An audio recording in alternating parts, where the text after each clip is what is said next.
Welcome to the Catbird Quilts. I'm Kathy Martin, and in today's video, I want to share with you some thoughts on scraps and why men's dress shirt fabric scraps are complicated. And I have a lot to say about it.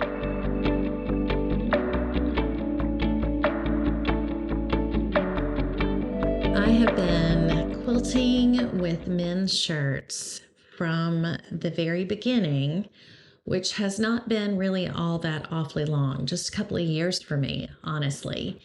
And because I started with men's shirts that I broke down and used as fabric, there have been some things that I didn't know about with regular yardage. I have since learned. And the difference between men's shirt fabrics and fabric from the fabric store. You would think that that would kind of begin and end with just the cuts and the piecing and the way the fabric behaves, but it also carries all the way to scraps. And so I wanted to talk to you about that today and how I think about scraps, just, lots and lots of thoughts on scraps. But to start with, if you have not really used shirt fabrics yet, maybe I'm converting you, you may not realize the difference in just having a shirt and cutting it and using it as fabric versus a fat quarter, for example, picking up a fat quarter at your local quilt store. So to start with, I want to show you the difference in those two, and I'm thinking you will probably immediately realize why scraps are very different between those two types of fabric. So I'm going to get that out and we're going to start. So this is the back of a men's shirt. And I picked this shirt up at the thrift store, of course, because, it's wrong. It's right side down. Oh, so much prettier. I was thinking, gosh, I thought that shirt was brighter. It is. Significantly. So this is the shirt back. If you're wondering what size shirt this is, I have no idea. It's not exceedingly large. So this is not like a double XL or a triple XL in my experience. This is probably a large or maybe an extra large. And as you can see, it's a lot of fabric. It's nearly covering my whole sewing table. And you probably already have inferred that this is shaped very differently than fabric that you buy from the thrift store. So let me get a fat quarter that I got, and I want you to see the difference. So this is an Art Gallery fabric solid. It came from a bundle that Paul got me for my birthday. It had a whole big rainbow of them, and I have used them throughout very many projects. Actually, it was a wonderful gift. And you can see this one is Provence Blue. So first off, if you have not seen many of my other videos or you haven't watched some of the early ones that show how much fabric you can get from a men's shirt, this is the perfect example. So this is just the shirt back. And this is a fat quarter that I have not cut into. Fat quarter standard is usually 18 by 22 roughly. And you can see that's almost the shirt back, but how much is left over? And I actually tore this one when I was taking it apart, which happens sometimes. Right away, there's so much more fabric, but also right away you see there is going to be some random sized pieces remaining. Now, if you were doing a quilt pattern that was fat quarter friendly and it said 16 unique fat quarters, this would be used in one, as one of the colors. And this is the tricky and wonderful part about using shirts. When I go to use a shirt, I don't cut the fat quarter out. I cut what I need from the shirt. So that may mean that I cut pieces all the way nearly to the edge like this. So you can imagine, because very often you don't use the entire fat quarter.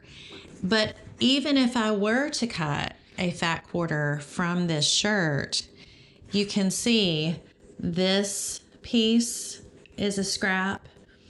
This piece is a scrap, although you could get a pretty good size 2.5-inch strip from here and on this side. And then this little strip right here. And all of that would really be scrap from this shirt. Now, again, I want to say, I will say this probably 6 times. I don't apologize. I was going to say I'm sorry, but it's one of those sorry, not sorry things. When you have this much fabric to play with and you're going to cut pieces from it, a lot of times what I'll do is I'll square one side and then only cut what I need. So it seems like, wow, that's a lot of waste. But in reality, if I cut, for example, 2.5-inch strips, I'll cut them clean and then I'll still have a substantial amount of shirt remaining. Does that make sense? I'm not sure the best way to say that. For example, if the pattern called for the equivalent of like half a fat quarter. So I'm not going to cut the fat quarter out and then cut that in half. What I'm going to do is cut this, for example, here, and I still have this whole swath of fabric to go. And honestly, this will go back in my stash, which is another point. My fabric stash looks probably like some people's scrap bin. Things that I will use from a shirt that are totally usable pieces, I will put that in my fabric stash. But if you're used to using yardage, probably that's going to feel like something that should go in your scrap bin. And let me show you that. So I'm going to give you that as an example. So this is a sleeve. It's actually a short sleeve. This was a Denim and Flower shirt, which I'm a huge fan of Denim and Flower. It's very soft. They have interesting patterns. I'm going to have to do a whole video on Denim and Flower shirts. But this is a sleeve and this is the yoke. So that goes like this, except on the back. Oh, it's like a bib, except on the back. You know, it's like, you know, if I run out of uses for my shirts, I can always just make like lobster bibs. But anyway, I actually did pull this out of my totes that have my fabric in them. So I consider this stash, not scraps. And you may think, gosh, what do you do with that? But you can imagine I have two of these, a shirt back and 2 shirt fronts. So to me, when I get a shirt broken down, I keep it all together because there is still so much fabric here. Again, with the 2.5-inch strip, lots of squares could come from here, 5-inch squares, probably close to 5, just from this short sleeve shirt.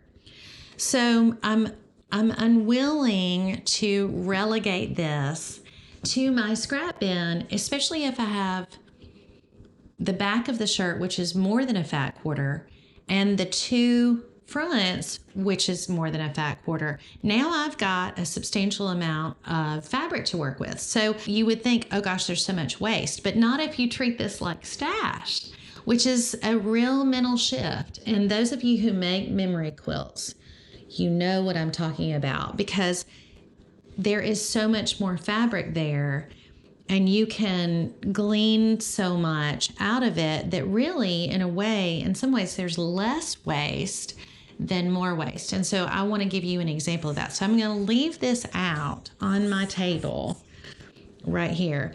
And I want to tell you a quick story. I don't tell quick stories, but this, I'm going to try to be quick. I am in the process of making a quilt with the Magnolia quilt pattern from Chelsea Stratton. I have talked about it excessively. And I use shirts in the quilt pattern, but I also supplemented with fat quarters, actually from that same AGF Pure Solid bundle. So each block used less than a fat quarter. But there's just enough left over. So I couldn't get 2 blocks out of it. I could only get 1 block out of it. And these are the 2 fabrics right here. These are the 2 fabrics. I actually have a third one that's like a seafoam kind of color. So this was a fat quarter. This was a fat quarter. I cut across it to get my pieces for my Magnolia quilt blocks, and this is what was left. This to me, because I'm used to this is not scrap, this is stash, because I'm used to this. However, I'm also used to having two shirt fronts and a shirt back to go with this, whereas this is it. So when I go to make another quilt pattern, I'm really going to be tempted to want to use this, but there's not enough here possibly to carry a whole quilt design. Does that make sense? So if there are all these different blocks and I want to do a whole block in this yellow, much like I did in the Magnolia quilt block, there may not be enough fabric here. For many people, and dare I say most, this would end up in the scrap bin, and maybe rightly so. But you can see how this versus this, we're talking about like it's similar size fabric, but if I have the rest of the shirt to go, then there's so much more here. That didn't make any sense the way I just said that. Let me say that again. This fabric probably needs to get sent over to the scrap bin, but I'm used to having this, and that's why I say my fabric stash looks like this is some people's scrap bin or scrap stash. Scrap stash? That's not even a thing. I just made that up. This is most people's scrap bin. This is my stash. And you might think, well, just go ahead and put that in your scrap bin. But I want to show you, I used half a yoke on a quilt. So I used the two shirt fronts and I think a sleeve. And then I just needed one more little section and I used the yoke. And so this went to my scrap bin. This stays because I still have so much fabric here. So I'm going to open this up again to just really drive the nail in that coffin. So this is my kind of scrap. And this is the kind of scrap that you would have if you regularly use yardage. So you can see where I'm saying there might be less waste overall. This is really too little to carry a regular sized quilt pattern that's not scrap friendly. And so this goes to the scrap bin. Look at the difference there. I used everything except that. That's kind of the point I'm trying to make, maybe not very effectively, is that if you are used to doing yardage, you're used to these kind of scraps. Whereas if you're using shirts, and memory quilt makers will attest to this, this is the sort of scrap that you're used to. Making a scrappy quilt out of this versus out of this poses its own challenges and reward. So let me get out some other scraps that are actually in my scrap bin, and we're going to talk about it some more because I have a lot to say about it. So I want to show you these are my scrap bins, and if you're interested, we'll put a link in the description below. And let me just tell you, if you're from the South and you're old enough, you may remember, I don't know if it was Hee Haw or if it was some other country show, Pickin' and Grinnin'. So because of the nature of these bins, they attract threads and scraps. This is going to be like Pickin' and Grinnin' for me. So if you enjoy watching me pick at threads, this is the video for you. If not, I'm sorry. And really actually sorry this time. Not like sorry, not sorry, but actually sorry. So these bins are wool felt. They came from IKEA. They actually flat pack. So they just attach like this. And actually I have thought about making bins, like my own scrap bins from my scraps, and using this pattern. So now I've got this attached. I'm not going to know how to put it back together. Someone commented in the beginning, is that a mop bucket on your floor? Scrap bin. I want to pull out some scraps. So from the top, there's this one and this one and this one, and I will continue to pull scraps, but I'm going to put it on the floor or out of the way. So right away, you should have the thought like, I've never had any fat quarters that have scraps that look like this. So when I talk about scraps from men's shirts are complicated, I hope you look at this and go, oof, yeah, I see that. Scraps from yardage will very often, they're almost always squared off. Fabric is not always straight. So sometimes you'll have those little skinny strips, but you'll either have your triangles left over from flip and trim or half square triangles. If you do a half rectangle triangle, is that right? HRT, whatever HRT stands for, you may have some offcuts. Really and truly, you're not going to have this sort of nonsense with your yardage. This is probably the hem of a shirt. I actually used these two in the 9-patch trip around the world quilt. I mentioned just now that I will square off a shirt. So I squared it off right where the curve started. This is what I've ended up with. Now, this is not quite wide enough for a 2.5-inch strip or even a square maybe. And these little teeny tiny tapered ends, sometimes as I'm cutting my fabric, I'll lop that off at like 1.5 inches, just because in my head, I can probably still use 1.5 inches wide something. This is not even enough for a 1/4 inch seam allowance. When I go to use this scrap, this will get cut off. This is pretty common for what comes off of a shirt. Same here. I could get a 2.5-inch strip from here. And sometimes I will put this in my scrap bin knowing that I might come back later and cut some 2.5-inch squares. But this craziness right here, and you can tell that's the armpit. That's the little armhole where the sleeve was. This, who knows, maybe the top of a sleeve. And then this was probably, yeah.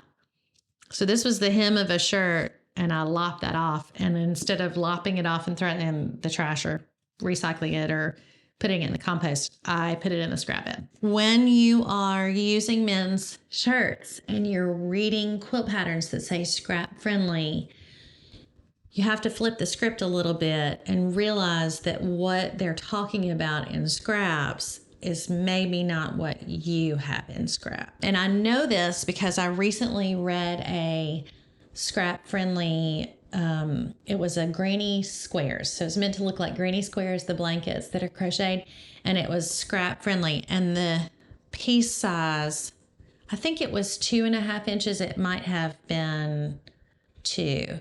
And I thought, that's not scrap friendly for me. So I just wanted to point that out. And because of that, you have to kind of go into scrap quilting and using up scraps a little differently if you're going to really embrace the I'm using shirts. And while we're talking embracing the using shirts, look at these pretty fabrics. This kind of burgundy one, I think it is so beautiful. And if I had not told you this came from a shirt, you wouldn't know. Same with these two. These absolutely look like they could have come from a fat quarter bundle of solids. If you needed more evidence, I don't need more evidence, but if you need more evidence that they're gorgeous fabrics that come from shirts, that's a perfect example. Next, I'm actually going to use fabric that I purchased either from the thrift store or from a fabric store, and the sort of things that come from them, and just so you can see the difference contrasted to what I just showed you. So here we have, these are 3 fabrics that I bought. This one came from the thrift store, but was essentially like off the bolt. You can see it came from Joann Fabrics, which is not Joann Fabrics anymore because they do a whole lot more than fabric. This is a selvage, and this was a fat quarter that I cut up into 2.5-inch strips and used for binding. And this was the part, you can tell it was rolled up really, really tightly. This is the leftover from the binding that I did not use. So the 20 inches that you use as an overlap so you can match it, that's what's left over. So you can see, I mean, I could easily get more strips. This is kind of fun. I've seen lots of projects that use selvages. Then of course you can do a million things with a 2.5-inch strip of fabric. If you've watched any other YouTube videos from anyone and seen, they'll say, like, if you make a string quilt or a strip quilt, I've seen a lot of them where it's like a quilt as you go. So you sew this down and then put this down and fold it back, and then sew this and fold it back, and then cut the block like this. I love those. I think they are so neat and amazing and such a great way to use scraps. But you can't really do that with this. And I lament that a little bit. And this is kind of the complicated part. Now, I could come up with a good size string or strip from here. Do you see that? See what I'm talking about? And I hope you can envision, sometimes it's hard for people to visualize, but you can imagine if I sewed these together and then cut it like this. So that would make a really fun block. This could still be done that way, but the strips are going to be much narrower. And it's been my experience that because it tapers so much, you end up with usable pieces that are not long enough to do it that way, unless your squares are itty bitty. That was just hopefully you can kind of see where I'm going with this. That's just that point. I don't often end up with long, straight, similar width pieces, and a lot of scrap friendly quilt patterns, say, use up your strings. Well, I don't have a lot of strings. I have a lot of this kind of stuff. So that is where scrap quilting, or using up, being a very good steward of your scraps, is a little bit challenging and harder if you're going to use shirts. What I really want you to know going into working with men's shirts, if you already work with men's shirts, you know this is true. It's a different mindset, and you have to approach using your scraps differently, or approaching scrap, quote unquote, scrap friendly quilts differently, just knowing that your scraps are not going to look like the scraps that come from yardage or fat quarters even. And how great is that? Because it opens up a whole different set of interesting patterns, creativity for how to use your scraps. And we'll get into that in greater detail probably in another video. But I wanted you to know, if you get to the end of your quilt project and you have these pieces and you think, what am I going to do with that? There are plenty of ways to use those scraps. You just have to you go into it differently and you come out of differently as you use your scraps from men's shirt fabrics. I hope this has been helpful for you, just kind of approaching scraps from shirts differently and thinking about it differently. I'm Kathy Martin. This is the Catbird Quilts. Thanks for watching.